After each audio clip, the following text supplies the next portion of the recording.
My dad had a really high sense of loyalty, personal responsibility, the sense of doing what's right. That even was the basis of his theology. Not what you enjoyed, not what you were excited about. Do what is right and responsible.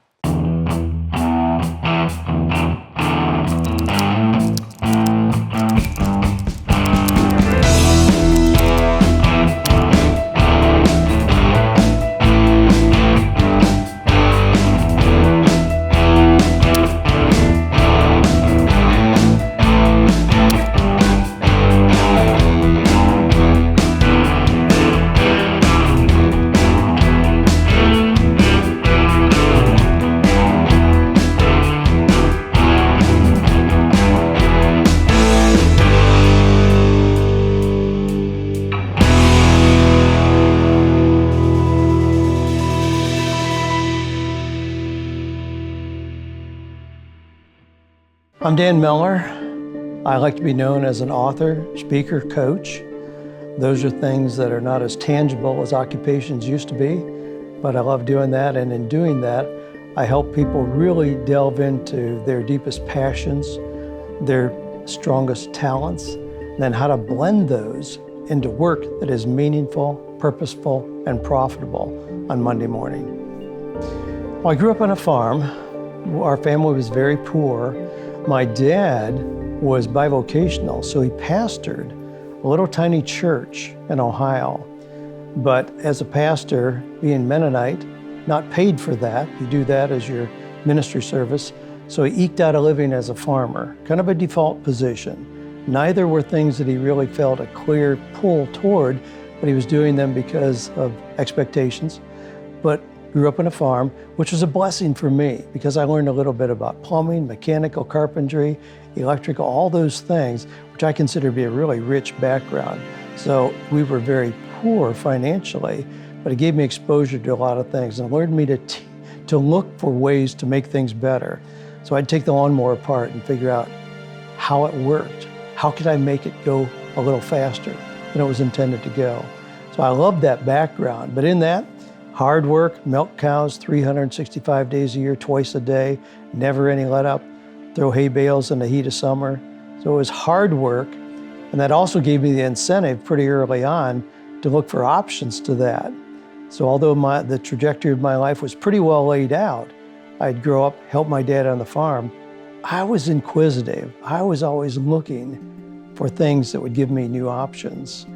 So when I was about 13 years old, I somehow got a hold of the little audio recording of Earl Nightingale titled The Strangest Secret. That was a 33 1/3 RPM little vinyl with a little hole in the center, and where my friends probably were, looking at their girly magazines, I was listening to that audio recording again and again and again. And the primary principle on there is we become what we think about. And I thought, could I really change the direction of my life as it seems to be laid out for me by simply changing my thinking, controlling my thinking? And that became a really foundational principle for me then and remains so today. Control my thinking. So I started feeding my mind with the old Horatio Alger stories. We were being poor and theologically very conservative, did not have TV or radio in our house. But I had access to books, the little local town library. I'd read those stories about rags to riches, and it started filling my mind with big dreams. Not particularly welcome in my family.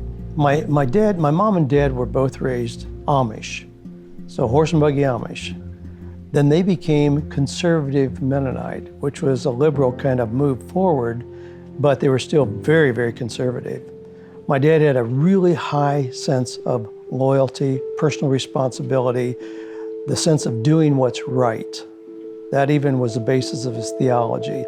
Not what you enjoyed, not what you were excited about. Do what is right and responsible. So farming was a default position. You don't ask, what would I enjoy? What would I have fun doing? No, what's the responsible thing to do to provide for a wife and 5 little kids?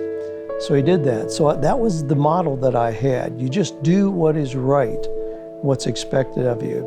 He didn't particularly enjoy it, but he did it and really did it pretty well. So things got better, but all the time I was looking for what's going to be my, not necessarily my escape, but how am I going to redirect and have a reasonable option out of here? So in that environment, the model is you go to school till you're 16 and then you work on a farm. That was not only just kind of the expectation, that was an obligation. So my dad's philosophy was, okay, I fed you for 16 years, now you owe it to me to work with me on a farm. And I'm not talking about something that was acrimonious or angry back and forth, it was just the family expectations. I wanted more than that. So I finished high school, and then I wanted to go to college. That was really out of the question. Going to college was not viewed favorably in that environment at all. It was not only leaving your family traditions, but it was probably punching a hole in your family faith traditions as well. But I wanted to go. So I helped my dad on a farm, but then started going to the Ohio State University, a branch campus, where I would work all day. I'd get up at 5:30 in the morning, milk those cows, work all day, and then I'd go to classes at night. That was not very sustainable. At about the same time, I met my now then to be wife. So I would not only work all day, go to school, and then spend time with her. And there were times when I would come home and simply go in and change clothes and go out and milk the cows.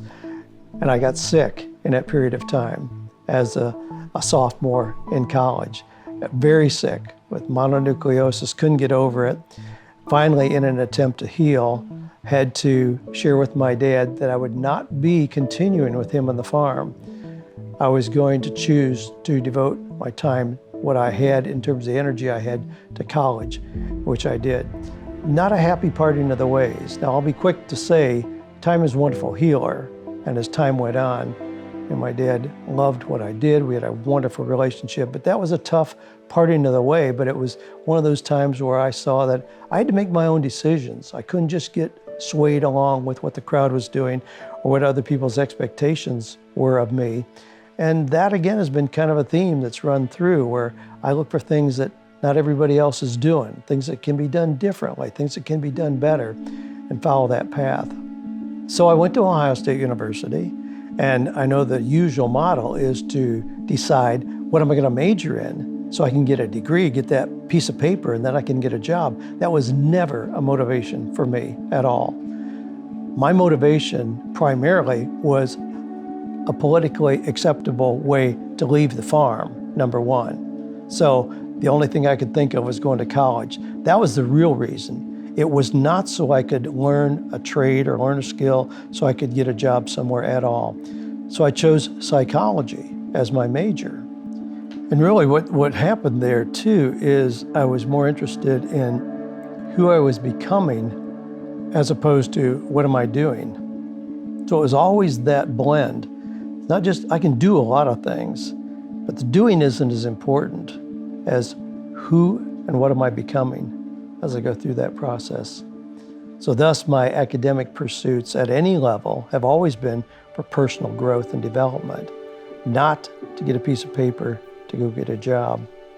Again, in the job arena, it's never been an attractive proposition to me. When I was a little kid, there in the farm, 6 years old, I responded to an ad in the back of one of these little get-rich-quick probably magazines you'd pick up at the grocery store, and it was an opportunity to sell Christmas cards. I sold Christmas cards. Now, the houses were like a mile apart from each other. I'd ride my little bike, knock on doors, sold Christmas cards, got money from that, started to see other opportunities. My family had a big garden, so we would harvest all the vegetables, and one of my favorite being sweet corn.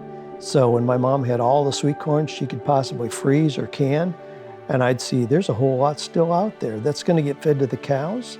I'll bet there's another option for that. I'd get up real early in the morning, pick that corn while the dew was still on it. We had a little red trailer that would hook behind our one tractor, and I'd fill that trailer, drive that tractor 2 miles up to the paved road, set up, put up my little sign, sweet corn, 30 cents a dozen. Wow, people would come by, get that corn. They'd come back the next day because they loved what they got. I had that thrill of being an entrepreneur. I have something of value, offer it to people. They give me their money willingly. I take out cost, if any. In that case, there wasn't any.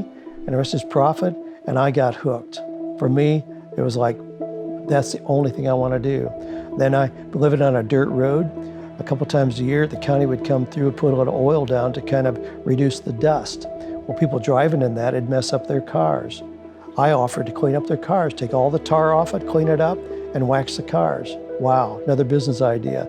And just one after another, business ideas like that, and it's never stopped. I was the kind of kid where I saw ideas around every corner. So the idea of going to work for somebody and be paid for an hour, that was not attractive to me. No, I'm going to take an idea.